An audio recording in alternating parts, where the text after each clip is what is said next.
bismillahi raxmaan raxiim. Cashirkeena maanta waxa uu ku saabsan yahay converting moles to number of particles, sida loo xisaabiyo inta mole ay ka kooban yihiin number of particles, ama sidoo kale waxaan baran doonaa sida number of particleska lagu soo saari karo haddii lagu siiyo mole. waxaad ogaataa horta cabirkan la isticmaalayo ee moleka la yiraahdo inuu yahay sidiisaba xaddiga walaxda ee uu ka kooban numberka ama tirada la yiraahdo Avogadro. tirada Avogadrona waxaan ognahay inay tahay 6.22 lagu dhiftay 10 lagu jibaaray 23. marka halkii mole ayaa waxa uu la mid yahay 6.22 lagu dhiftay 10 lagu jibaaray 23. marka haddii aan relationka anagoo ka faa'iideysanayno oo halkii walax particleskeedu ay ka kooban yihiin intaas aan sheegno oo ah numberka ama tirada Avogadro, waxaan xisaabin doonaa su-aalahan meesha nagu yaala oo ah maxaa la yiraahdaa kuwa aanu kasoo qaadanay layliga fasalka form 2 ee manhajka dowladda. su-aasha kood waxay leedahay how many atoms are each in the flowing. mise atom ama mise molecule ayaa ay ka kooban yihiin moolashan soo socda. 0.05 mole of silver. waxaan haysanaa 0.5 mole oo silver ah.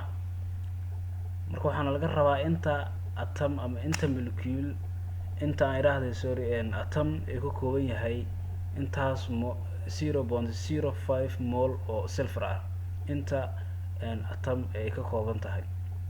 waxaana hore u ogaataa inta halkii mole inuu la mid yahay 6.22 lagu dhiftay 10 lagu jibaaray 23.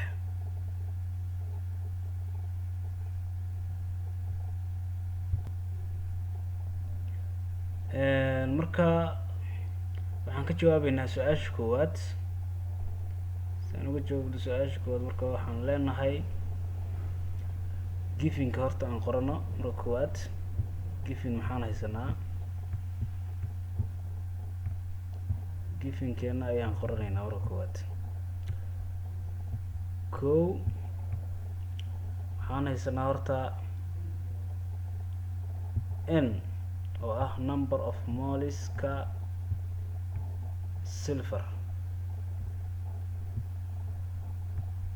n of waxaan haysanaa maxaa la yiraahdaa silver oo ah 0.5 mole ayaan haysanaa. okay, waxaan loo diray number of atoms baan loo diray. number of atoms ayaan loo diray. anagoo relationkii marka ka faa'iideysana hore waxaan leenahay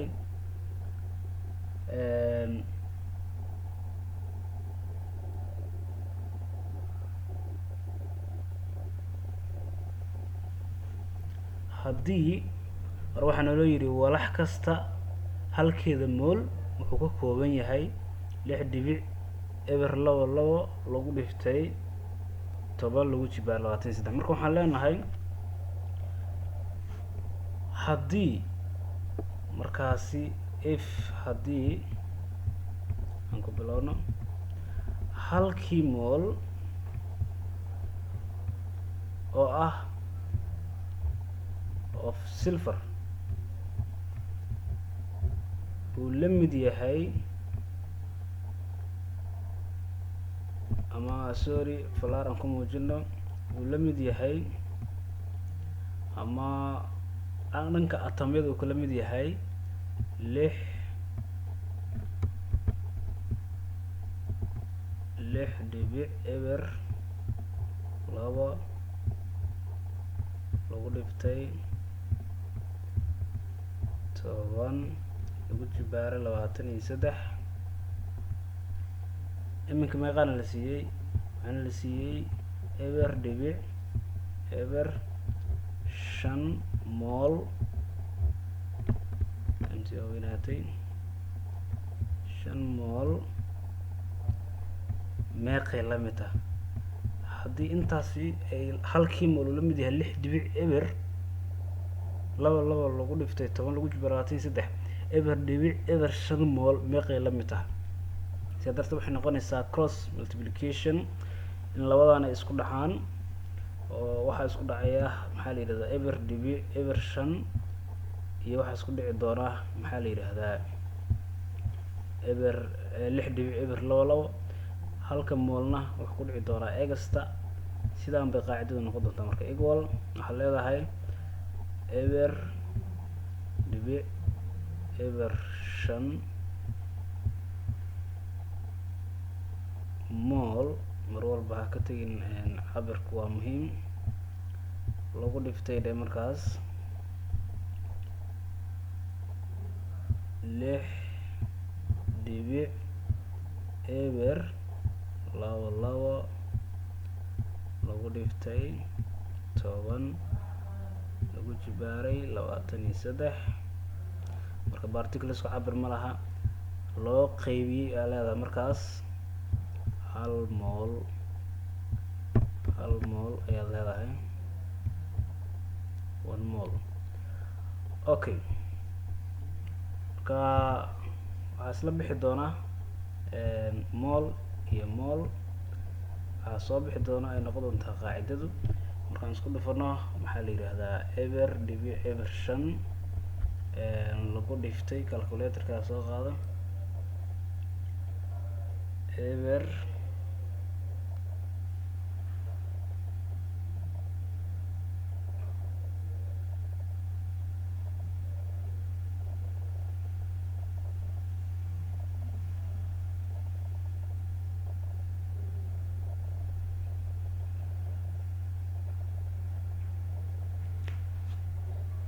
jawaabtu waxay noqonaysaa markaas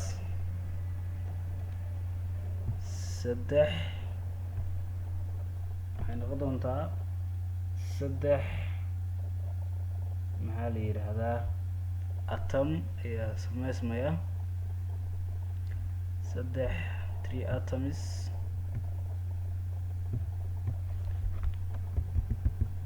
jawaabtu waxay noqonaysaa 3 atoms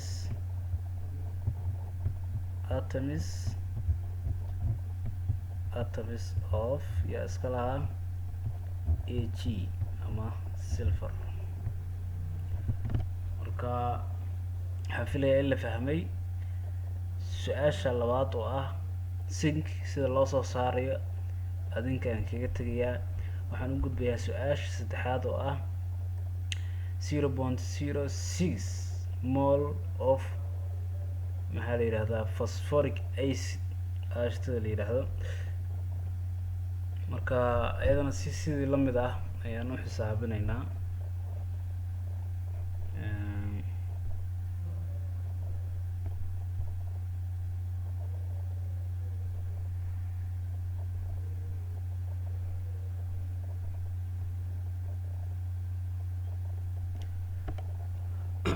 okay phosphoric acid waxaan haysanaa gifinka wuxuu noqonayaa halkaa aan ku qorin 0.06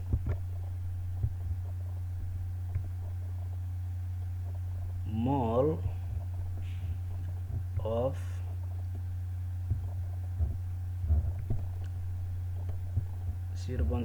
mol of dheeraatay 0.6 mol of phosphoric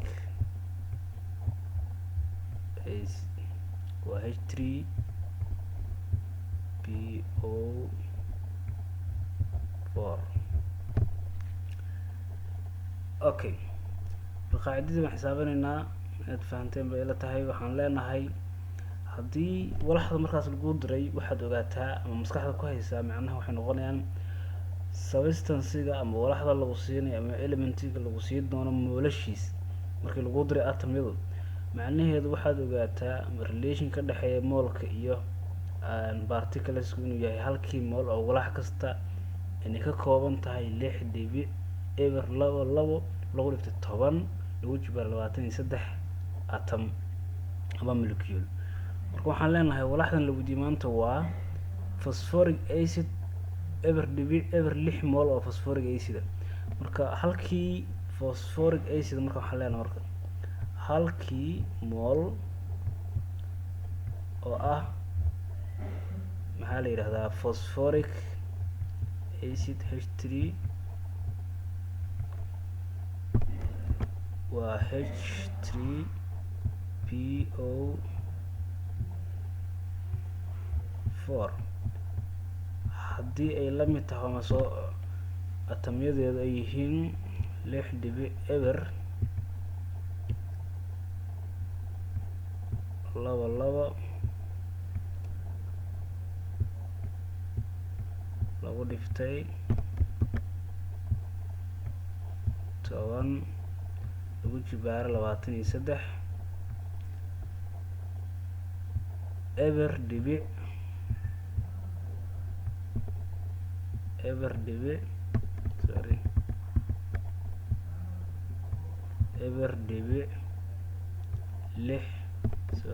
eber dhibic eber 6 mol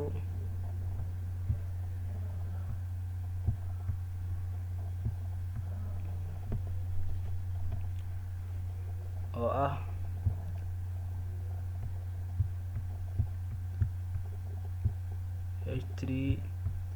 H3PO4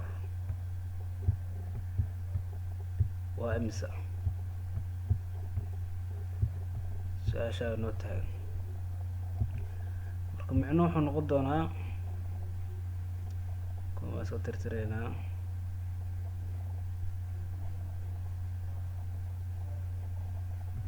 okay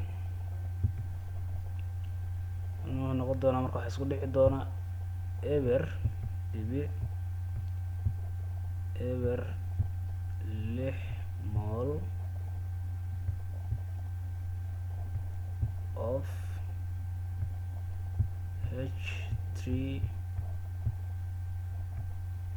H3PO4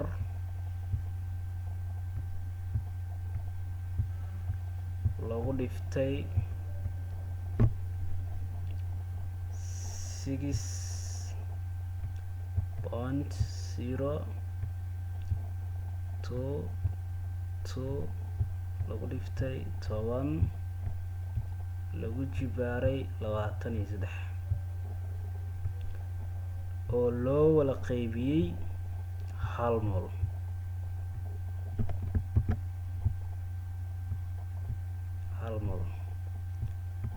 okay waxaa isla bixi doonaa mol iyo mol waxaa soo hari doona tan iga tir labadaaba isku dhici doona marka halku waa loo qaybi doona halka waxba kama bedelaya marka waxay noqonaysaa eber dhibic 6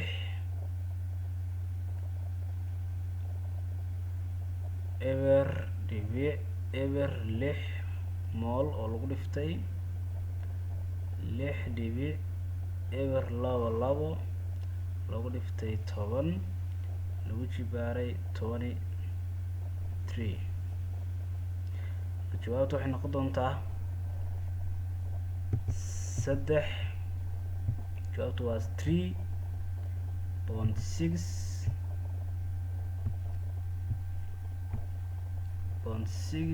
atoms saabay noqonaysaa 0.6 atoms fartaas ka qoran jawaabtu sidaa bay sax ku noqonaysaa marka tan afraadna adiga ka shaqeynaya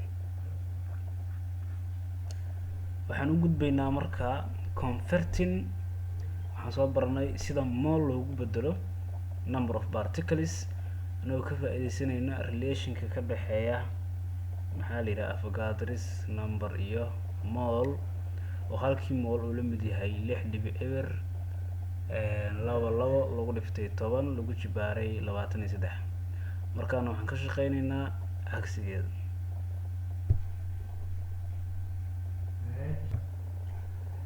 hagaag iminkana waxaan ka shaqeynaynaa inagoo haysana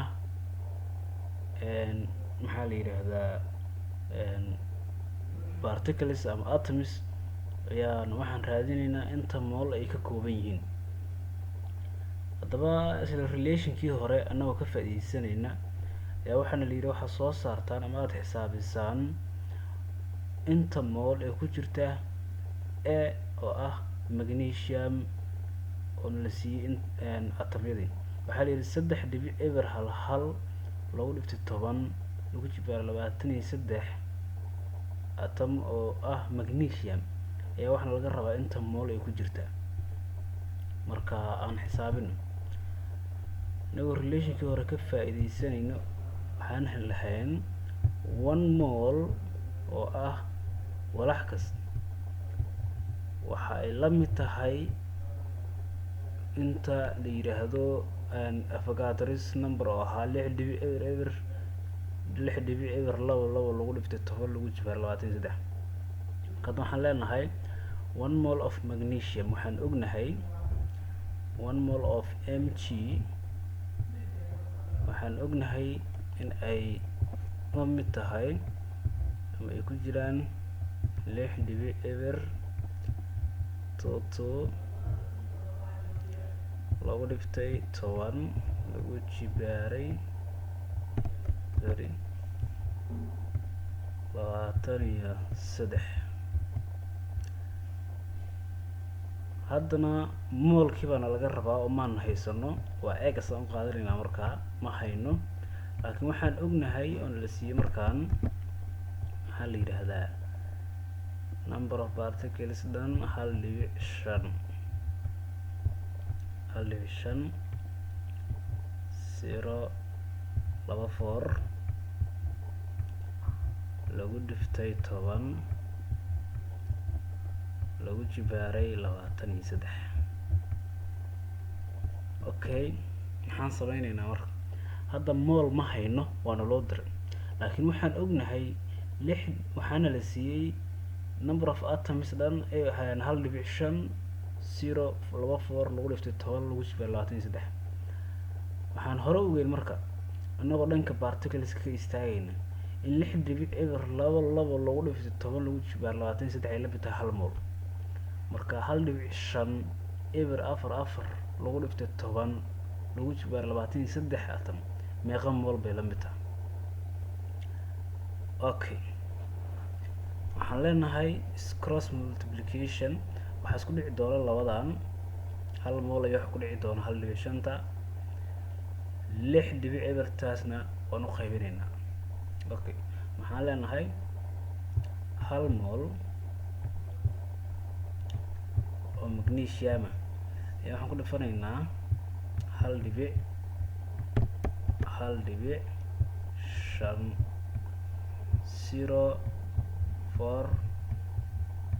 0.44 lagu dhiftay 10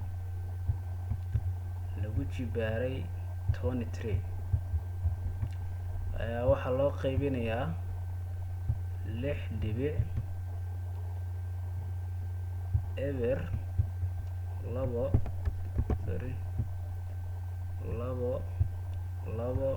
lagu dhiftay 10 lagu jibaaray 23.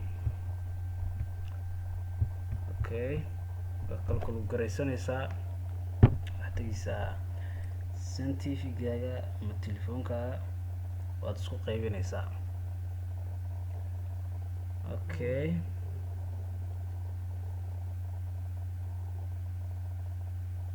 simbili halka waxba soo kordhimayo waxaan isku qaybsanaynaa kaliya 1.5 lagu dhiftay 10 lagu jibaaray 23 ayaa waxaa u qaybinaysaa maxaa la yihahdaa 6.02 lagu dhiftay 10 lagu jibaaray 23. jawaabta aan helayna markaas ayaa waxay noqonaysaa, waxaana loo dirin waa number of atoms, marka iyagu waxay isla maxaa la yidhaahdaa number of moles baana loo dira, marka waa inuu mol meeshu kasoo baxay, sidaa darteed labadoodanba ma lahan wax calaamada. halkan waxay noo yaalla mol, waxaan leenahay markaa isku qaybin waxaa noo soo baxay 2.4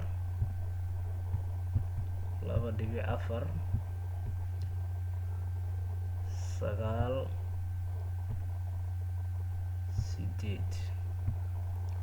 mol. intaa baan haynaa, intaa baa noo soo baxday. marka adigoo sidaa kaga faa'iideysanaya, su-aasha kalena adigaa ka jawaabaya, exercise ahaan u qaado, isku soo day insha allah. jawaabahana waxaan soo dhigi doonaa description.